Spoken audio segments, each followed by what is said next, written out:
Assalamu alaikum everyone. Thank you guys so much for stopping by. Inshallah, you and all of your families are doing well. So what I want to talk about today is the Black Lives Matter movement and what the Muslim community can do right now to support that movement and support Black people in their struggle for liberation in the United States and all over the world.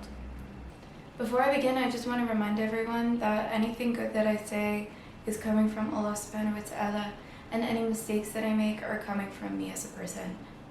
The reason why the Muslim community needs to be there for the Black community right now and to stand with them right now is because our religion calls for us to seek justice. Our religion tells us that we have to always stand firm in justice, even if it's against our own parents. So that's something that is very difficult, and we all know that it's very difficult. We all know that it's very hard to have conversations with people who are closed-minded and who don't want to listen about the struggles of Black people. But it is not always the job of Black people to do the educating of other people. We also have to step up, be there for them, have those difficult conversations. It's something that is in our religion. Another thing is that anti-racism is rooted in Islam. The Prophet ﷺ said that there is no superiority of a white person over a Black person, or an Arab person over a non-Arab person. The only superiority comes from their deeds and their piety. So there is nothing natural that creates a hierarchy between races or between people in Islam. So I just want to quickly read you some verses from the Quran. This is in Surah Al-Rum, and it's 3 verses that I want to read you. Among his signs is this, that he created you from dust, and then behold, you are men scattered far and wide. And among his signs is this, that he created you mates from among yourselves, that you may dwell in tranquility with them. And he has put love and mercy between your hearts. Verily, in that are signs for those who reflect. And among his signs is the creation of the heaven and the earth, and the variations in your languages and your colors. Verily, in that are signs for those who know. So, also, I apologize, I can't read in Arabic, so I'm reading a translation. This is the Yusuf Ali translation. But if you want to check out the actual Arabic text, it's Surah Al-Rum, verses 19 to 21. So a lot of us know these verses because of the middle verse about marriage, but something that Omar Suleiman pointed out this past Ramadan in his 30 for 30 series, which I really recommend, I really enjoyed it, is that this verse is right in between 2 verses that condemn racism.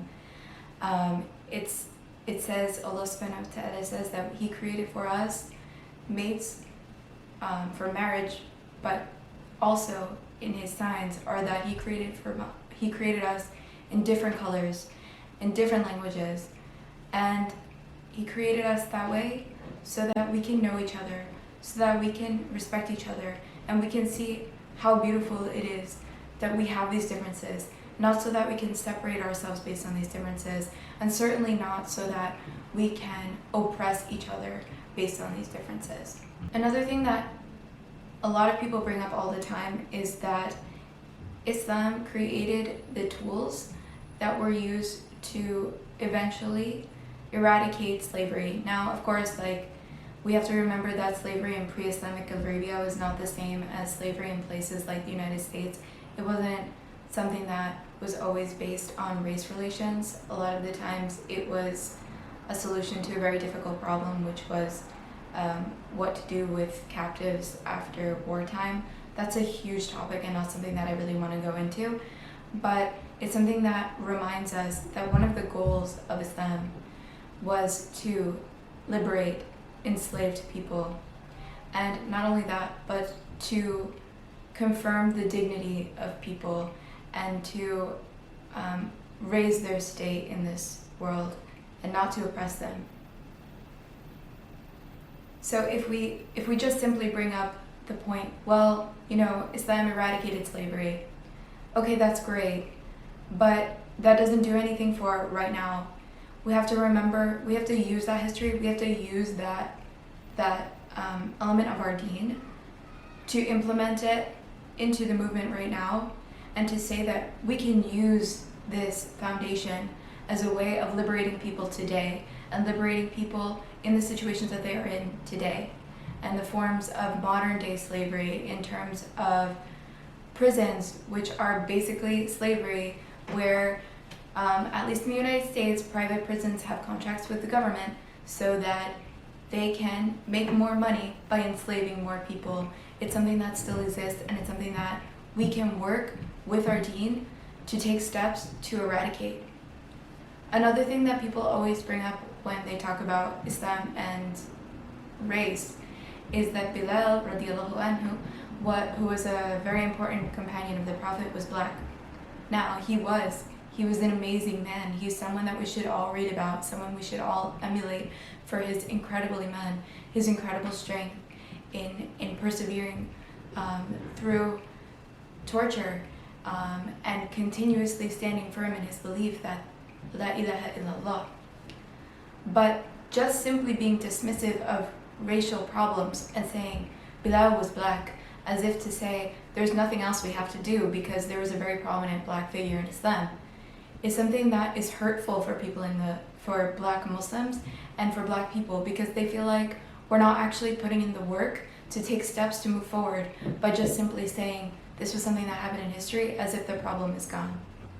Not only that, but Bilal was not the only important black person in the history of Islam. Something that we should remember is that the early Muslims who were facing persecution in Mecca were sent to Abyssinia, Ethiopia, where a black king gave them protection. He was a black Christian king, and he said that they would not be harmed while he was in they were in his kingdom. So how amazing is that, subhanAllah, that this black king protected early Muslims in our ummah and created a safe space for them.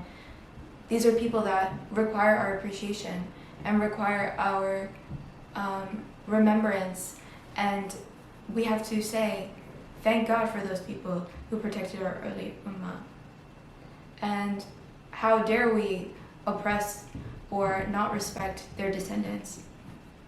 It's also very important that we remember that there is a rich Islamic history in Africa. We always focus on the scholars that come from Arabia, but we forget that African scholars have also contributed so much to our ummah and so much to our scholarship.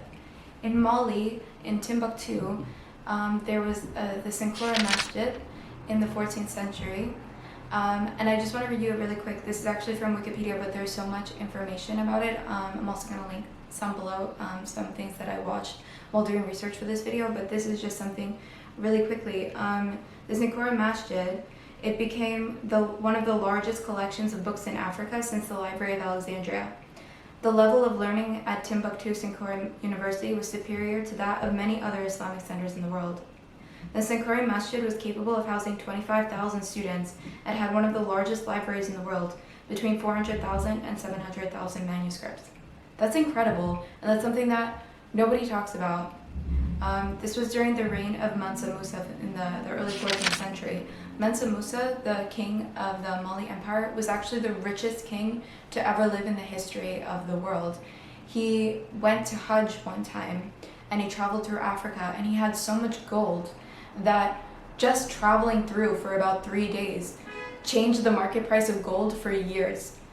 That's something so important, and there was a lecture by Abdullah Hakim that I listened to. Again, I'm going to link that down below, and he talked about the fact that this is so important because it breaks the stereotype of this idea that people have in their minds of Africa being a poor place where there is no culture. This is a racist idea. This is something that's generated by a Eurocentric interpretation of history that we have to reject, and we have to always remind other people Islam has a beautiful and rich history in Africa.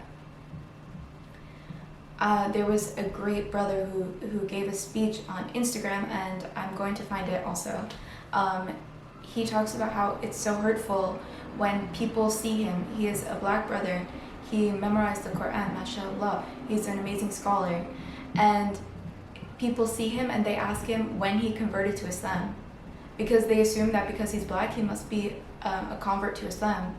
And they don't realize that Islam has been in West African countries for hundreds of years. And and that history is being erased. He said that at the masjid where he actually memorized the Quran, they won't let him lead the prayer because they're afraid that his Arabic isn't good enough. Can you imagine that? It's disrespectful and it's uncalled for, and we have to call that out. We can't allow those things to happen. So those are the first two pieces of advice that I want to give you guys. Know about what's in your deen. Know about the fact that racism is something that is not acceptable in Islam. Know about that. And secondly, know about the history of Islam. Know about the beautiful and rich contribution that African people have made to this religion and have made to this world. Next, I want to say that it's super important to listen to Black scholars, listen to speakers who are Black, have that perspective. Talk to your Black brothers and sisters about their experiences in the masjid. Maybe you don't think that they're experiencing racism, but they probably are. And we can't be dismissive of them. We have to ask them, what's going on? What can we do to be better? What can we do to be there for you? What can we do to do the work for you, to take some of that emotional work off of your shoulders so that you can focus on yourself and your own well-being sometimes, and you don't always have to be the one coming out and talking about these things. I'm going to link a lot of things down below. I'm going to keep, inshallah, updating it with resources, but one of the most important things I want to include is a list of Black scholars that I really love listening to and that you can all benefit from listening to as well. The last point I want to make is in response to what I've been hearing a lot from the Muslim community, and that is that they are less supportive than they should be of the Black Lives Matter movement, or they're not out in the streets marching with people in this movement because they feel like the Black community has not been responsive to issues that pertain to them, particularly in the Middle East. Like, well, you know, I don't see the Black community showing up for Palestine, so I feel left out and I feel like I don't want to support their movement. First of all, that thinking is so flawed because there are so many Black people who show up for Palestine. If you watch videos of these protests, you will see people in kufiyas. You will see people talking about liberation not only in the United States, but all over the world. So that's the first thing. Secondly, someone doesn't have to support you for you to support them. That's just not true. I mean, we have to always stand up for what's right regardless. But even leaving that aside, Black liberation issues are Muslim issues. There's no separation of issues. All of our struggles are connected, and all of the tools that we need to fight the power that is holding all of us back is in Islam. There's something else that I wanted to read quickly. This is from a letter written by Malcolm X, and it was written after he went on Hajj, and he wrote, if white Americans could accept the religion of Islam, if they could accept the oneness of Allah subhanahu wa ta'ala, they too could then sincerely accept the oneness of men and cease to measure others always in terms of their difference in color. And with racism now plaguing in America like an incurable cancer, all thinking Americans should be more receptive to Islam as an already proven solution to the race problem. Now, that was written like decades ago. And he talked about racism as an incurable cancer in American society, and it's something that we haven't moved past, and we're still working through it, and we're still trying. But his point that all of the tools for moving forward are in Islam is true. And we have to always recognize that. Of course, I don't want to say that we should just stop seeing color because, you know, Islam recognizes the oneness of all people. Of course it does. But it also recognizes that oppression is something that we cannot tolerate. And we can't just stand today colorblind as if to say that the entire history of Black people doesn't matter and that we can just all move forward because we don't see race. That's something super problematic that a mistake that a lot of people make, and we can't allow that to happen either. We have to always remind ourselves that all of our struggles are connected. The struggle for freedom for Black people in the United States, to be free to walk down the street without having to be worried about being shot by the police. That same struggle is created by the same system that puts in place oppressive and authoritative regimes all over the world. The New York Police Department goes to Israel to train with the IDF. They use those tactics that they learn from the IDF to come back to the United States, and a lot of police forces train in Israel. It's not just NYPD, but they come back to the United States and they use that against black and brown people. We can't say that we're going to fight against the NYPD and the police department in the United States and forget our brothers and sisters in Palestine who just right now are suffering because Israel again wants to expand its borders and again wants to annex Palestinian land. We can't allow this to happen. And I know it's frustrating when people show up for issues in the United States and people are not willing to see that the same struggles that we have here are being faced by people all over the world. Granted, it's not the same. We can't say that all of the struggles are the same because they're not. But they are related. And they all require the same fight to push against. So don't lose faith in your brothers and sisters when you see them out there. When you see white people out there for Black Lives Matter, but they won't show up for Syria the next day. Don't lose faith in them. These people have the good intentions. They need to be educated. They need their worldview to be expanded so that they can see that the same oppression exists everywhere. People are willing to learn, inshallah. We just have to be there to support them on their journey. So those are the pieces of advice that I wanted to give to the Muslim community in our support for the Black Lives Matter movement. Do not let your black brothers and sisters down. Do not leave them behind. They need our support right now. Inshallah, we will all see the day in our lifetimes where we are living in a more egalitarian society, where race relations are less of an issue, where we don't forget the history, but where we use that history as a tool, and where we use our religion as a tool to build each other up instead of knocking each other down.